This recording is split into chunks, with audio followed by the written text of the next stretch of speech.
Okay, it's John Black, Super Chemist again for JBSC. Now, I wanted you to look at this too. When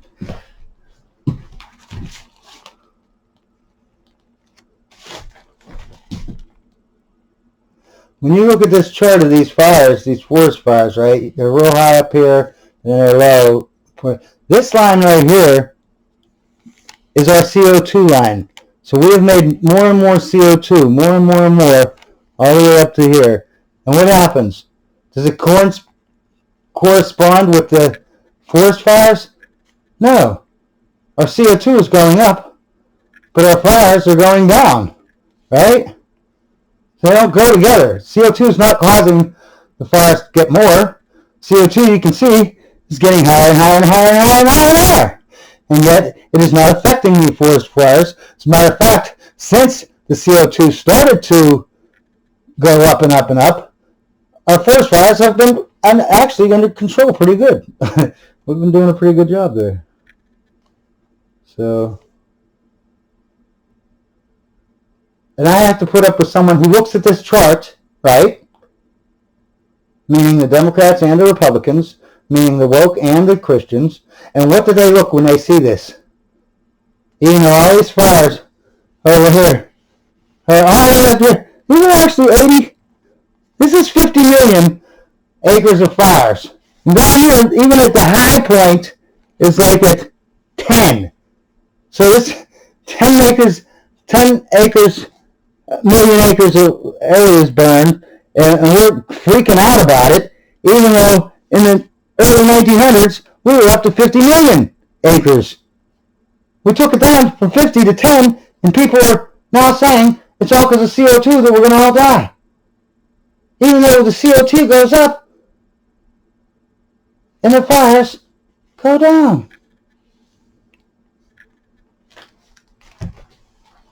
Now, I'm just saying, why would someone do that? Why would they cut just part of that? You know, they just took part of that graph out so it looks like global warming or something. It's hurting us or something. Or, you know, like these fires are just out of control. 10 million acres burned a year is a lot, they say. Even though in the early 1900s, they were up to like 30, 40, 50 million instead of 10. And what? I hate to tell you this, but 10 million is less than 50 million, okay? So that means there's less fires now than there were back in the early 1900s. And you can see the CO2 just goes up and up and up.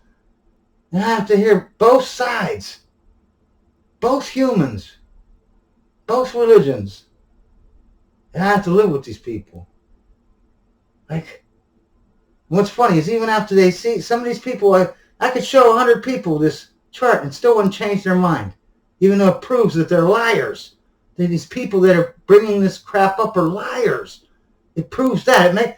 It may not prove that they're wrong about global warming and it's a global crisis, but it does prove that they're liars. It does prove that. That's a goddamn thing it proves, right?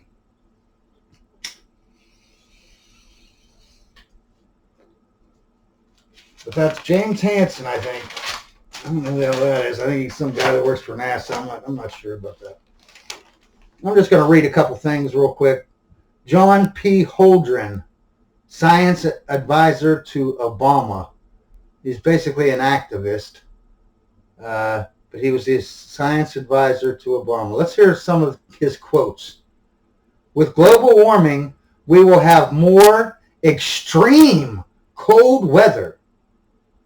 Yeah, this is the science advisor to our president of the United States. With global warming, okay, notice it's global warming. We will have more extreme cold weather. And some people on this planet think that they are the victims of something. You don't know what victimology is. You don't know what it's like to be a victim.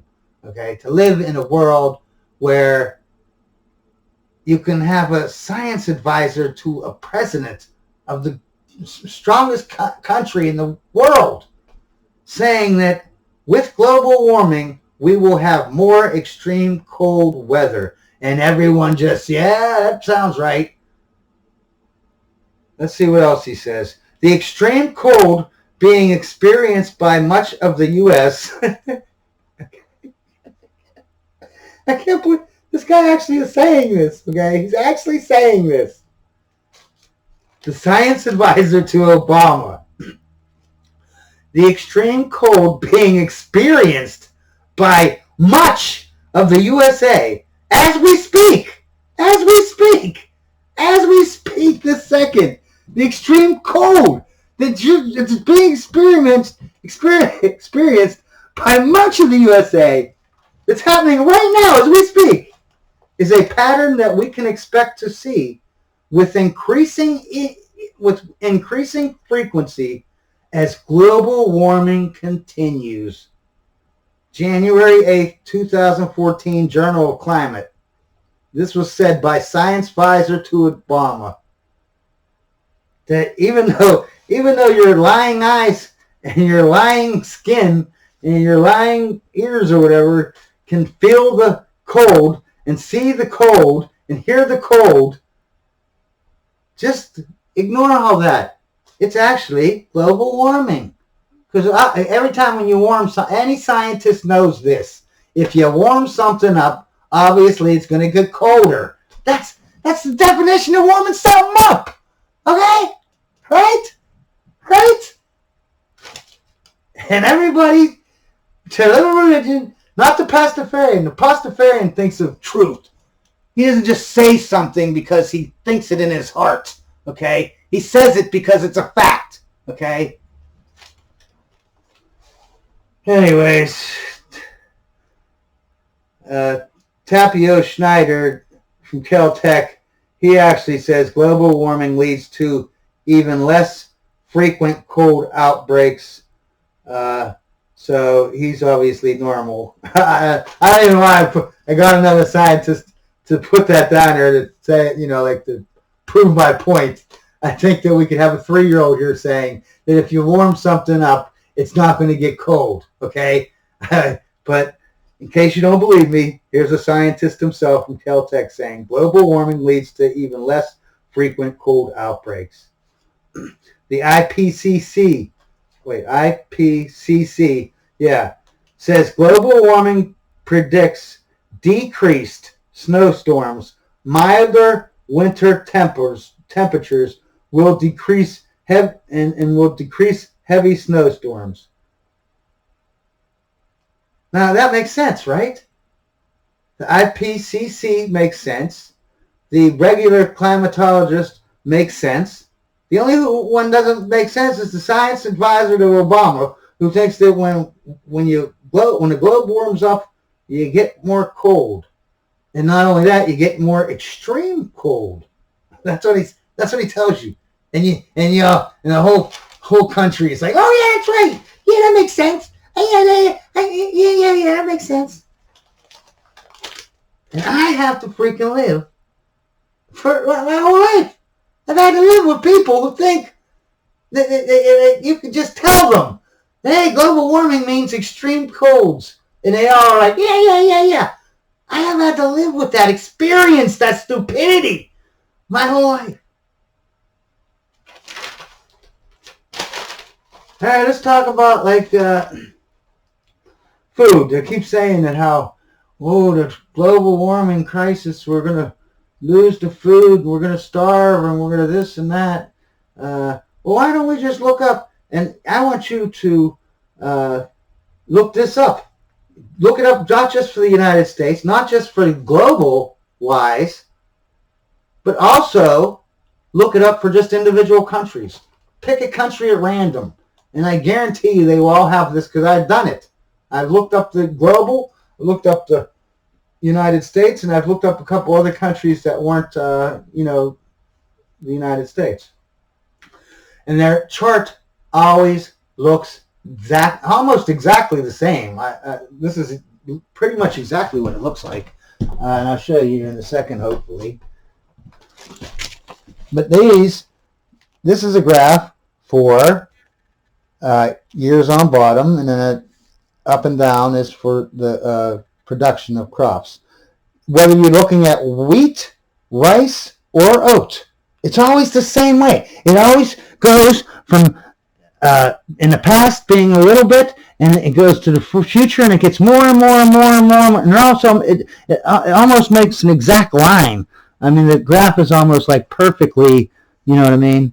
And then it goes up to today, right here, being the best forever. Well, not forever, but you know what I'm saying. For as long as this graph is going back, and if you put a CO2, if you graph CO2 on this with the plant production, right, the CO2 will go up and just follow this line. It'll be just like, because the more CO2 you have, the more crops you have, the more bountiful they are, the stronger they are, the more fruit they produce. That's the way it is, man. That's how life is when you got CO2. That's what CO2 does, man. CO2, you know, if you, like I used to grow pot plants back in the day, and sometimes I would just have CO2 cartridges from BB guns and I'd let them off. But the best way to do it, to have CO2, is just to sit in the room. If you sit in the room, you know, within a couple hours, that room will have so much CO2 in there. Your plants will love it. I mean, they will just love it. And you can, you know, since we've been dumping CO2 into the air, right, our plant life on the globe, or the whole planet, not just the United States, has grown by 40%. 40%. That means if there was a X amount of plants before, now, after us dumping CO2 into the thing, now there's X plus of 4/10 of an X of plants on the planet. And that equates to our crops, too, that we're trying to grow. Not just wild plants, but our crops, too, have gone up 40%. 40%. I mean, sometimes our crops are doubled, man, from, you know, like 100 years ago or whatever. And the biggest reason why is because of the CO2, man. But there is one exception to this rule I want to bring up real quick because my time's almost up. But every country, I swear to God, will be just exactly like this graph right here that I showed you, right? And when it comes to food. But if you do come across the country, because there are a couple where this doesn't equate, it won't look like this graph. And it will look like that their crops have failed. And you can be awoke and you can be a Christian and say, well, it's because of CO2. You know, or you could say that those countries banned fertilizers. Yes, these people banned fertilizers in some countries. And then you know what happened? Their crops all failed because they didn't use any fertilizer. And then they starved countries. You know, it's not like that, well, a whole bunch of them, but a handful of countries just got starved in the last couple years here because they banned farmers from using fertilizer. Can you believe that? And I live with these humans that ban fertilizer to grow food when you need fertilizer to grow food. That's common sense. That's common sense, man. Let's see what we got here. All right, well, I'm not going to, you know, and I'm not even going to go over everything that I know about, you know, these charts because it would just take me forever.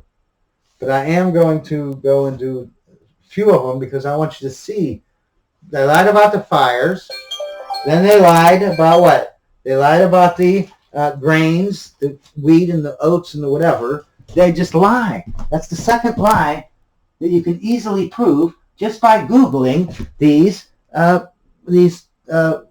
charts.